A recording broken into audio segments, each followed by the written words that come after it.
कैसे आए वृंदावन में एक नहीं बल्कि 7 भगवान श्री कृष्ण। राधे राधे दोस्तों, अक्सर ये माना जाता है कि ब्रज में एक ही श्री कृष्ण का वास है, पर असल में श्री कृष्ण खुद वृंदावन में 7 अलग अलग रूप बना के रहते हैं। ब्रज को 7 ठाकुरों के अधीन माना जाता है, जिनके वृंदावन में आने के वक्त और कारण अलग अलग और बेहद रहस्यमयी है। आज की इस वीडियो में हम आपको बताएंगे कौन है ये वृंदावन के 7 श्री कृष्ण और क्यों और कैसे ये सब आए वृंदावन में। इनमें पहले हैं श्री राधे गोविंद देव जी। श्री चैतन्य महाप्रभु के शिष्य रूप गोस्वामी जी को एक बार श्री कृष्ण ने सपने में आके ये आदेश दिया था कि वो उनको गोमा टीला नाम की जगह से बाहर निकालें। जब रूप गोस्वामी जी ने ब्रजवासियों संग वहाँ खुदाई की तो गोविंद देव जी उन्हें प्राप्त हुए और राधा रानी का विग्रह ओडिशा से ब्रज लाकर इनके साथ स्थापित कर दिया गया था।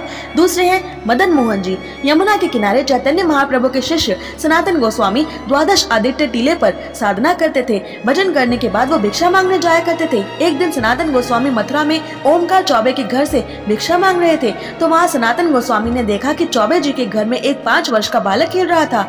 सनातन गोस्वामी ने ओमकार चौबे की पत्नी से पूछा, माता ये बालक आपका है? माता ने कहा, बाबा मेरा तो नहीं है, ये मुझे कुछ दिन पहले यमुना किनारे खेलता मिला और इसे अपने घर लेकर मैं आई। मैंने बालक से कहा कि यदि तू ज्यादा परेशान करेगा तो मैं तुझे साधु महात्मा को दे दूंगी और अब मैं इसे पाल रही हूँ। इसका नाम मदन मोहन है। यहाँ से सनातन गोस्वामी कुछ दिन बाद बालक को अपने साथ ले आए। वो साक्षात बाल श्री कृष्ण ही थे। सनातन जी उन्हें बिना नमक का बेस्वाद भोजन ही दे पाते थे क्योंकि वो भी वही खाते थे। तो श्री कृष्ण ने मुल्तान के एक व्यापारी की नाव को यमुना में फंसाकर उसे वहाँ मंदिर बनाने का आदेश दिया। ऐसे हुई मदन मोहन और उनके मंदिर की स्थापना। तीसरे हैं गोपीनाथ जी। श्री कृष्ण का ये आकर्षक रूप संत परमानंद जी को यमुना किनारे वंशी घाट पर मिला था। उन्होंने इसे निधि वन के पास विराजित करके इसकी सेवा की जिम्मेदारी मधु गोस्वामी को सौंप दी थी। मुगल आक्रमणों के दौरान कृष्ण भक्त इस विग्रह को जयपुर ले गए थे और तब से लेकर अब तक ये जयपुर के गोपीनाथ मंदिर में विराजमान है। चौथे हैं जुगल किशोर जी। हरिराम व्यास जी जो श्री राधा रानी के सखी विशाखा सखी के अवतार थे और जो श्री हित हरिवंश महाप्रभु के साथ ही थे। उन्हें ब्रज के किशोर वन में ये श्री कृष्ण प्राप्त हुए थे और उनको यही स्थापित कर दिया गया था। औरंगजेब के समय में वृंदावन के अनेक मंदिरों को तोड़ा गया।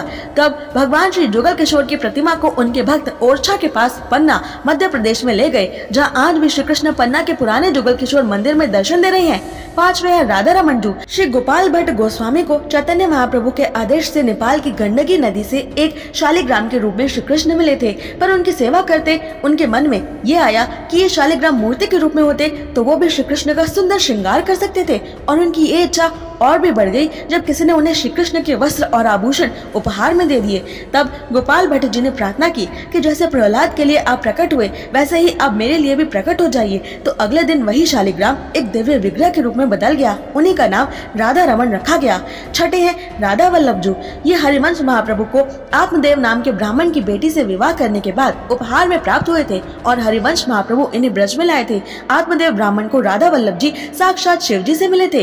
राधा वल्लभ जी को शिव जी ने अपने हृदय से प्रकट करके अपने प्रिय भक्त आत्मदेव को वरदान के रूप में दिया था। शादी के बाद उपहार के रूप में वृंदावन आने के कारण राधा वल्लभ जी को दहेज का ठाकुर भी कहते हैं। सातवें हैं वृंदावन के सबसे छोटे और लाडले श्री कृष्ण यानी बांके बिहारी। वृंदावन में भक्तों ने हरिदास ठाकुर जी से ये प्रार्थना की कि वो भी श्री कृष्ण के दर्शन पाना चाहते हैं। तो हरिदास जी श्री कृष्ण से और राधा रानी से प्रार्थना करते हैं कि वो एक ही रूप में प्रकट हो। तब राधा कृष्ण एक ही रूप बांके बिहारी के रूप में बनकर निधि वन में प्रकट हुए थे। ऐसे ही और रोचक अनसुने तथ्य जानने के लिए सब्सक्राइब करें।